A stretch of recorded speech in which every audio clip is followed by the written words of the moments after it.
Beginning. The authority of silence. Commander Mara Ellison believed in order. Order was the reason humanity had survived its expansion beyond Earth, the reason fragile ships crossed impossible distances, and the reason the Terran Union trusted her with first contact authority. She was not a diplomat by nature, nor a philosopher. She was a commander who understood protocols, power structures, and the careful use of command presence. Silence, she had learned, was a kind of order too. The silence around Outpost L9 was wrong.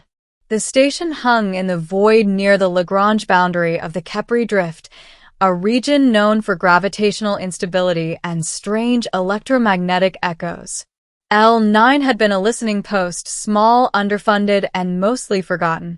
Its job was to listen to the universe and report anything that listened back. 3 days ago, it stopped transmitting. No distress signal. No system failure ping. Just absence. Mara stood on the bridge of the UTS Sovereign, hands clasped behind her back, eyes fixed on the forward viewport.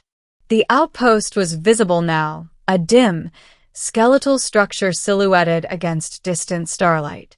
No power signatures, said Lieutenant Cade Rourke. Life signs inconclusive. Inconclusive. Mara asked. Cade hesitated. It's like the sensors don't know what to look for. Mara felt a faint tightening in her chest. She ignored it. Bring us in slow, she ordered. I want a full sweep before we dock. The Sovereign glided closer. The station grew larger, more detailed, and more unsettling. Sections of its hull appeared altered. Not damaged. Reconfigured. Panels bent at impossible angles, as if persuaded rather than forced. Commander, said Dr. Yara Sun, the ship's xenophysicist, I'm detecting localized distortions in space-time curvature. Very subtle. Very precise. Could that explain the silence? Mara asked. Yara shook her head. No. But it could explain why no one else has come near this place. Mara turned toward the viewport again. She had the sudden, irrational feeling that the station was watching her back. The first command. Docking proceeded without incident. The airlock opened. The boarding team moved in, weapons lowered but ready. The interior of L9 was intact and empty. No bodies. No signs of struggle. Personal items lay where they had been left. A mug floating near a console, a jacket draped over a chair, a data pad still glowing faintly. They vanished, Cade murmured. Just gone. Mara did not answer. She moved through the corridors slowly, noting details. The walls bore faint markings, lines etched with surgical precision, forming spirals and intersecting arcs. Are those symbols? Cade asked. Yara crouched to examine them. Not language. Not exactly. More like representations. Of what? Yara looked up, eyes troubled. Of observation. They reached the central control chamber. The main display was active, frozen on a single frame, a star map, overlaid with a pulsing point of light directly overlapping the station's location. Mara stepped closer. That's not standard. No, Yara agreed. It's not Union tech at all. The lights flickered. The air changed. Mara felt it then, not fear but awareness. A pressure behind her eyes, as if someone had stepped into the room without opening a door. Commander, Cade whispered. We're not alone. Mara straightened, heart steady. She activated her command implant, broadcasting on all frequencies, standard, quantum, and experimental. This is Commander Mara Ellison of the Terran Union, she said, voice firm. Identify yourself. Silence answered. Mara took a step forward. I am ordering you, she continued, every word measured, to reveal yourself. The pressure intensified. And then, something shifted. Middle, the one who watched. It did not appear all at once. At first, it was a distortion, a subtle warping of light near the far wall. Then lines emerged, echoing the etched spirals throughout the station. They moved, rearranged, folded into a form that suggested a figure without committing to one. Humanoid.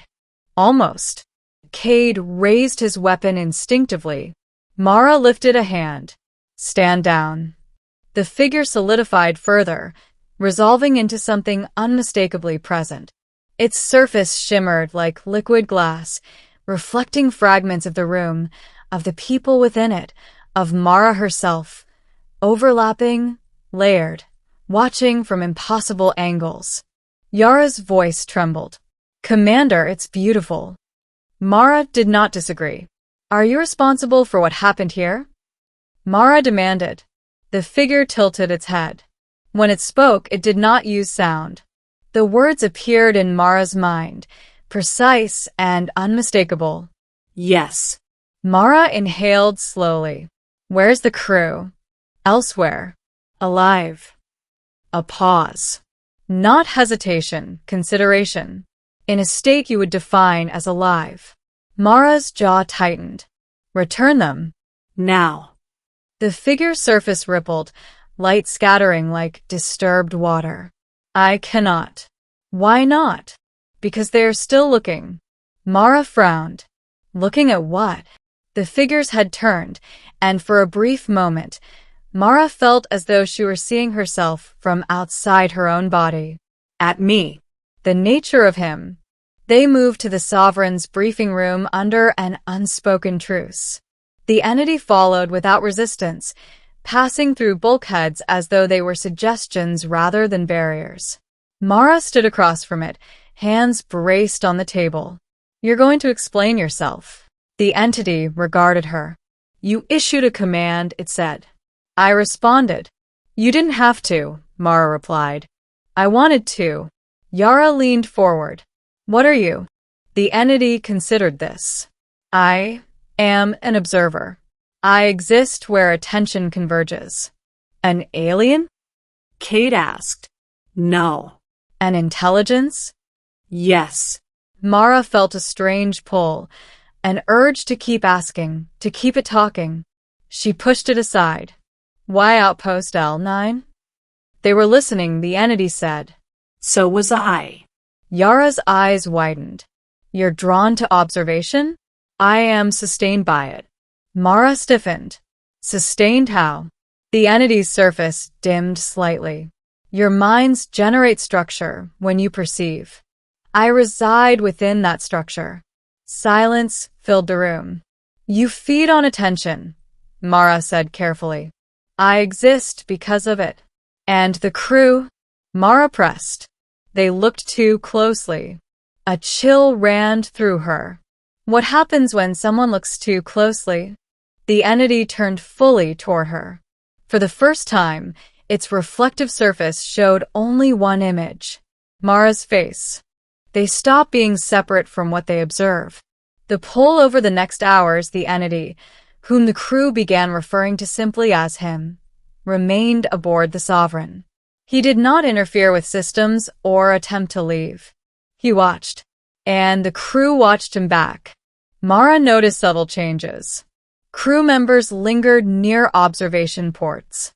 Conversations drifted off mid-sentence as attention wandered. Sleep cycles disrupted.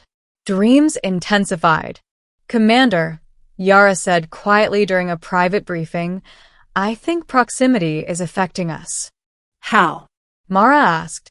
Yara hesitated. The more we try to understand him, the more compelling he becomes. Mara frowned.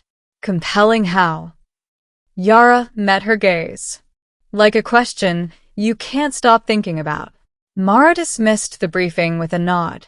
Alone in her quarters, she stared at the wall, replaying every interaction. She had ordered him to reveal himself. And now she couldn't stop looking. His perspective he found her again in the observation deck, gazing out at the stars. You're avoiding the others, Mara said without turning. They are becoming diffuse, he replied. You are not. Mara crossed her arms. Explain. Your attention is disciplined, directed. You look without dissolving. That's called training, Mara said. It is called authority. She turned to face him. Is that why you responded to my order? Yes. A strange tension filled the space between them. You didn't have to obey, she said. I wanted to see what would happen if I did. Mara swallowed. And you did not vanish. She felt a flicker of something dangerously close to awe. The cost of command, the first collapse, happened 6 hours later. Ensign Leto froze mid-task, eyes fixed on an empty section of corridor. He did not respond to his name. Medical scans showed no damage, just a recursive neural loop, attention folding inward endlessly. He's looking, Yara whispered. Even now. Mara felt anger surge. This ends now. She summoned him to the bridge. You said you couldn't return the crew, she said. But you didn't say you wouldn't stop. Stopping would require absence. Then leave, Mara ordered. The entity regarded her in silence. If I leave, he said, those who have merged will remain incomplete. Mara's voice dropped. And if you stay, more will follow. Yes. She clenched her fists. Then help me understand how to contain you. The entities stepped closer. The air shimmered. You cannot contain observation, he said. But you can redirect it. The plan they worked together. Uneasy allies bound by necessity. Yara theorized that the entity existed within high-density perceptual fields. Where attention concentrated, he manifested. Where it dispersed, he weakened. Like a lens, Yara said. We need to unfocus it. Mara nodded. We can flood the local space with randomized sensory noise. Scatter attention. The entity listened, unmoving. If you do this, he said, I will unravel. Mara met his gaze. You're already unraveling others. I do not intend harm. That doesn't matter, Mara said quietly. Intent doesn't erase consequence. The entity's surface flickered, fracturing into overlapping reflections. You are different, he said. You see me as I am. And I see what you do, Mara replied. For the first time, she saw something like hesitation ripple through him. The moment of choice, the device was ready, a perceptual dispersal field designed to overload observation itself. Once activated, it would render the region cognitively blurry, impossible to focus on for extended periods. The cost was steep. The sovereign would have to leave immediately. Anyone already affected might never fully recover. Mara stood before the activation console. He stood behind her. If you activate it, he said, you will forget me. She closed her eyes. That's the point. You will lose what you gained. She turned to face him. What I gained was perspective. I don't need you to keep that. Silence stretched. Then, may I look at you once more? He asked. Mara hesitated, then nodded. His surface cleared, reflecting her fully, not fragmented, not layered. Just her. In that moment, she felt the weight of being seen. Not observed, not consumed, but acknowledged. Goodbye, she said. She activated the field. Ending. After the unfocusing, the universe did not explode. It softened. Stars blurred slightly at the edges. Sensor readings became imprecise. The sovereign system strained, then stabilized. And he was gone. The affected crew remained alive, though altered. Some recovered fully. Others carried gaps in memory, moments they could never quite recall. Outpost L9 was dismantled. The region marked restricted. Official reports classified the incident as a perceptual anomaly. Mara was offered a promotion. She declined. Weeks later, alone in her quarters, she found herself staring at the stars again. She could not remember his form, only the feeling of being looked at and choosing to look away. She touched the command insignia on her collar, grounding herself in its familiar weight. Order, she reminded herself, was not about control. It was about knowing when to give it up. And somewhere in the softened silence of the universe, attention drifted, no longer converging, no longer feeding anything that could not let go. Mara Ellison slept that night without dreams. And for the first time since the encounter, the stars watched back without watching too closely.